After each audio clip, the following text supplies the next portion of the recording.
ሰላም ጤና ይስጥልኝ የተከበራችሁ የጋፋት ኒውስ ቤተሰቦቻችን እንደምን አመሻችሁ። ጋፋት ልዩ ዘገባ በተለይም ደግሞ ከኢራን እስራኤል አሜሪካ ጦርነት ጋር ተያይዞ ሰሞኑን በተለያዩ ዓለም አቀፍ መገናኛ ብዙሃን መነጋገሪያ የሆነው አሜሪካዊው የጦር ጄት አብራሪ አባል ቁጥር 2 በኢራን ተራሮችና ወንዞች ውስጥ ፍለጋ በአሜሪካ ልዩ ወታደራዊ የተደረገ ነበር። ለመሆኑ ይህ ዘመቻ ይህን ፍለጋ ማድረግ ለምን አስፈለገ? ከጋፋት ኒውስ ጋር ቆይታ ስታደርጉ የምታገኙት ምላሽ ይሆናል። ፕሬዝዳንት ዶናልድ ትራምፕ በነጩ ቤተ መንግስት ይህንን ኦፕሬሽን ሲከታተሉት ቆይተዋል። የኢራን ጦር በግዛቷ ውስጥ ተመቶ የወደቀውን የአሜሪካ ተዋጊ ጄት አባል ለማግኘት ከፍተኛ ቁጥር ያለው ኃይል አሰማርቶና ወታደሩን ለማግኘት እየተቃረበም እንደነበረም ፕሬዝዳንቱ ተመልክተዋል። አሜሪካ አሉም ከአርብ ዕለት ጀምሮ ስትፈልገው የነበረውን አየር ኃይል አባሏን ማግኘቷን ዛሬ ጠዋትም አስታውቃለች ሲሉ ነበርም ዶናልድ ትራምፕ በትሩዝ ሶሻል ገጻቸው ባሰፈሩት አዲስ መልእክትም በከፍተኛ ሁኔታ የተጎዳውንና እጅግ ጀግና የሆነውን የኤፍ-15 አባል መኮንን ከኢራን ተራሮች ጥልቅ ውስጥ ታድገነዋል ሲሉ ይህንን የአሜሪካ ወታደራዊ ጀብድ የኔቪ ሲልስ ቲም 6 አባላትን ጀግንነት የገለጹትም ፕሬዝዳንቱ ቀጠሉ። እጅግ የተከበረ ኮሎኔል ሲሉም የገለጹትን ወታደር የኢራን ጦር አጥብቆ በብዙ ቁጥርም እየፈለገውና ለማግኘትም እየተቃረበ ነበር። ይህንን ሁኔታም እዛው በዋይት ሃውስ ሲቹዌሽን ሩም ውስጥ ተመልክተነዋል ይላሉ ፕሬዝዳንት ዶናልድ ትራምፕ። አሜሪካ ወታደሯን ለማግኘት በርካታ አውሮፕላኖችንና በመቶዎች የሚቆጠሩ ወታደሮቿን አሰማርታ ነበር። ዘመቻው የሚካሄደው በኢራን ግዛት ውስጥ በመሆኑ አደገኛ እንደሚሆን ባለሙያዎችም ወታደራዊ ተንታኞችም ሲገልጹ ነበር። ትራምፕም በልጥፋቸው ላይ እንዳስታወቁት ከሆነም ይህ አይነቱ ስምሪት በሰውና መሳሪያ ላይ በሚያመጣው አደጋ ምክንያት ብዙውን ጊዜ የማይሞከር እንደሆነም የስምሪቱን አደጋነት ይገልጻሉ። ሁለተኛው ስምሪት የተደረገው አብራሪው በኩለ ቀን ከታደግንበት ከመጀመሪያዎቹ ዘመቻ በኋላ ነው። የመጀመሪያው ስምሪት ያልተለመደና በኢራን ሰማይ ላይ 7 ሰዓታት ያሳለፍንበትም ነው ይላሉ። የኢራንን ጓዳ ጎድጓዳ ተራራ፣ ሜዳ፣ ሸለቆና ወንዛ ወንዙን ሲመለከቱት መዋላቸውን ነው የገለጹትም። ዘመቻውን አስገራሚ የጀግንነትና የተሰጥኦ ትዕይንትም ሲሉ ገለጹት። ትራምፕ ነገ ሰኞ አሉ ጋዜጣዊ መግለጫም በዚህ ጉዳይ ላይ ለአሜሪካ ኩራት ስለሆነው ሁኔታም እሰጣለሁም ሲሉም በነጩ ቤተ መንግስት ማብራሪያቸውን ቀጥለዋል። ከዚሁ ጋር በተያያዘ አርብ ዕለት በኢራን ሲበር የተመታው የአሜሪካ ተዋጊ ጀት ውስጥ የነበረው አየር ኃይል አባል ለመታደግ ጥረት በሚደረግበት ወቅት ደግሞ የአሜሪካ ዋና ቁንጮ የስለላ ድርጅት የሆነው CIA ኢራንን በሚያሳስቱ መረጃዎችም ሲያሰራጭም እንደነበር ነው የተገለጸው።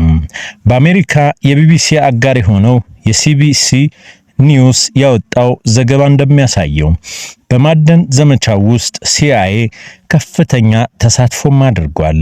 የተዋጊ ጄቱ የመሳሪያ ስርዓት መኮንን የሆነው ኮሎኔሉ ያለበትን ቦታ ከመታወቁ አስቀድሞ CIA ግለሰቡ እንደተገኘና ከሀገሪቱ እያስወጡት እንደሆነ የሚገልጽ መረጃም አሰራጭቶ ነበር። ይህ ማሳሳቻ ዘመቻ እየተካሄደ ሰላም ተቋም ያሉትን አቋማቸውን በመጠቀም አየር ኃይሉ አባላትም የሚገኙበትን ተራራ ቦታም ማግኘት እንደቻለ አንድ ባለስልጣን እንደነገሩ CBS ዘግቧል።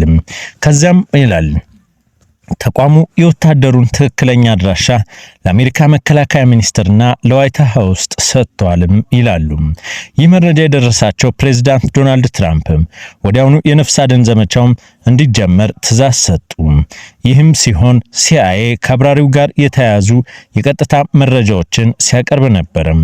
ትራምፕ ዛሬ በትሩዝ ሶሻል ማህበራዊ ሚዲያ ገጻቸው ባሰፈሩ ጽሑፍም በሰጠው ትዕዛዝ መሰረት የአሜሪካ ጦር በዓለም ላይ እጅግ ገዳይ የሆኑ መሳሪያዎችን የታጠቁ በርካታ አውሮፕላኖችንም ልኳልም ብለው ነበር። ፕሬዝዳንቱ የአብራሪውን መገኘት ባስታወቁ በዚህ የትሩዝ ማህበራዊ ትስስር ገጻቸው እንደ ሲቢኤስ ኒውስ ዘገባ በኤፍ-15 ሁለተኛ መቀመጫ ላይ የነበረው የመሳሪያ ስርዓት ባለሙያ የተጎዳው ጀቱ ከተመታ በኋላ ወደ ላይ ተስፈንጥሮ የሚወጣበት ወቅት መሆኑን ነው የጉዳቱን መጠን የገለጹት። ኮሎኔል እንደሆነ የተገለጸው ይህ ወታደር ከኢራን ኃይሎች ለማምለጥ ከአንድ ቀን በላይ ለሚሆን ጊዜ ሲጓዝ እንደነበርም ተገልጿል። የአሜሪካ ጦር በበኩሉ የኢራን ወታደሮች ወደ ስፍራው እንዳይደርሱብን ቦምብ ሲጥልና ሲተኩስም ነበርም ተብሏል።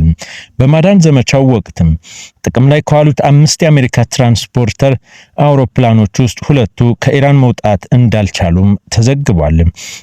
በኢራን እንዳይያዙ ሲባልም እንዲወድሙም ተደርገዋል። የኢራን ባለስልጣናትና መንግስታት ግን በሚያወጧቸው መግለጫዎች አሜሪካ ተመቶ የወደቀውን ተዋጊ ጀት ውስጥ የነበረውን የአየር ኃይል አባል ለማደን ያካሄደችው ዘመቻ ውድቀት እንደሆነ አድርገው እያቀረቡት ነው። ዛሬ ጠዋት ፕሬዝዳንት ዶናልድ ትራምፕ አሜሪካ ድፍረት ከተሞላበት የፍለጋና የማዳን ዘመቻዎቿ መካከል አንዱ የሆነውን ተልዕኮ መፈጸሟን አስታውቀዋል። በዚህም ወታደሯን ማዳኗንም ገልጻለች። ይህ ግን ለኢራናውያኑ የሚዋጥላቸው አልሆነም። የኢራን ጦር ሐታም አልነቢያም ማዕከሏና መስሪያ ቤት ቃል አቀባይ ግን ተልዕኮውን የከሸፈ እንደሆነ አድርገው ገልጸውታል። ጠላት ተመቶበት የወደቀውን ተዋጊ አውሮፕላን አብራሪውን ለመታደግ በተስፋ መቁረጥ ያካሄደው ጥረት በሁሉን ቻይ ፈጣሪ ባርኮትና መለኮታዊ እገዛ እንዲሁም ጊዜን በጠበቀ እርምጃና የጋራ ዘመቻ ከሽፏልም ሲሉ ከዚህ በተቃራኒ መረጃቸውን ይገልጻሉ። የመታደግ ተልዕኮ በሚካሄድበት ወቅት በአሜሪካና በኢራን ወታደሮች መካከል ውጊያ ተከፍቶ እንደነበርም ይዘግባል። የኢራን እስላማዊ አብዮታዊ ዘብ ግን ትራምፕ የደረሰባቸውን ከባድ ሽንፈት ለመሸፈን ሲሉ ኢራን ውስጥ የወደቀውን አውሮፕላን አብራሪ ለማዳን ልዩ ኦፕሬሽን እንደተደረገ አስመስለው በማህበራዊ ሚዲያ ለጥፈዋል ሲሉም ያስተባብላሉ። የኢራን መንግስት ቴሌቪዥን ጣቢያ በዘገባቸው በሙሉ ተመሳሳይ ትርክትን ሲያስተጋቡ ነበር።